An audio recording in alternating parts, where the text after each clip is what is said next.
Hello everyone, അടുത്ത question നോക്കാം.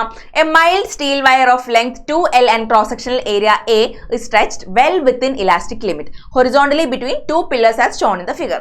A mass M is suspended from the midpoint of wire. Strain in the wire is to be found out.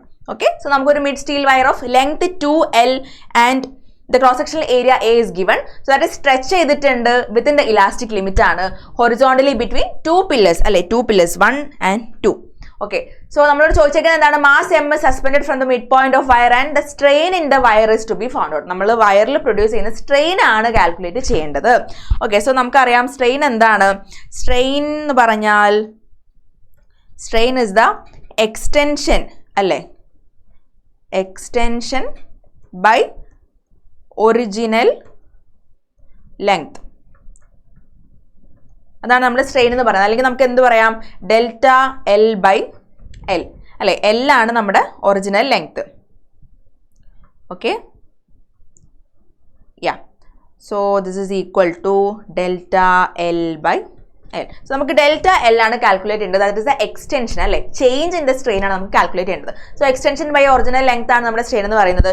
So നമുക്കറിയാം ഒരു wait കൊടുത്തു കഴിഞ്ഞാൽ wire zag ആവും അല്ലേ. After the weight hungs,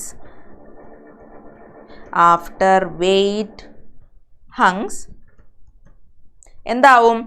The wire sags and each half become the hypotenuse അല്ലേ, each half become the hypotenuse,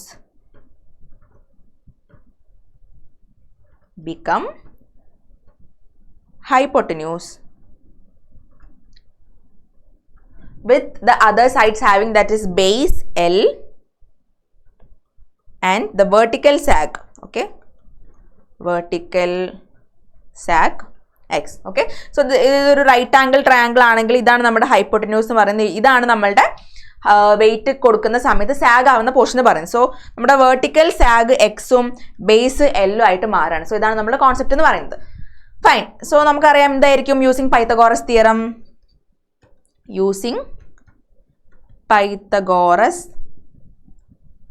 theorem.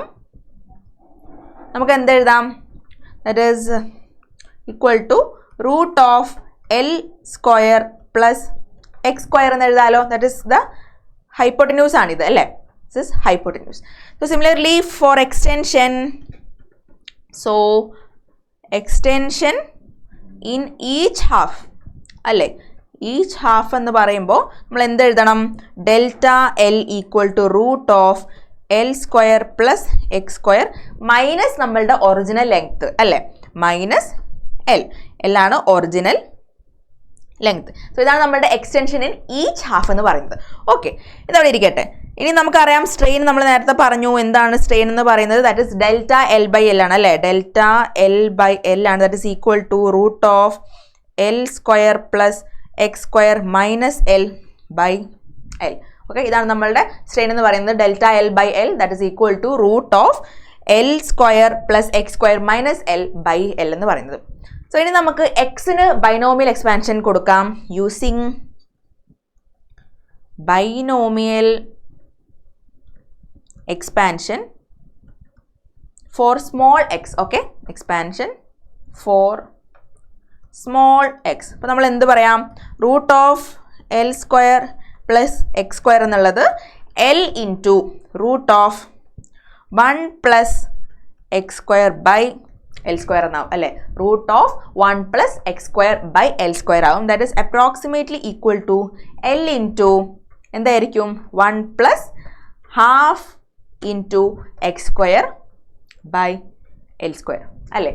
L into 1 plus 1/2 into X square by L square. Okay, that is നമുക്ക് എന്ത് എഴുതാം? Delta l the extension is equal to L into 1 plus X square by 2L square എന്ന് എഴുതാലോ. 2L square minus നമ്മുടെ same original length. So this is equal to എന്താണ്? X square by 2L അല്ലെ. ഈ ഒരു ടേം ആണ് നമുക്ക് ഫൈനലായിട്ട് ആൻസറിൽ വരുന്ന എക്സ്റ്റൻഷൻ അഥവാ നമ്മളുടെ ഡെൽറ്റ എൽ എന്ന് പറയുന്നത്. So X square by 2L is a right answer. So നമ്മുടെ ഓപ്ഷൻസ് നോക്കിക്കേ. ഓപ്ഷൻസിൽ option A X square by 2L square is a right answer. Okay.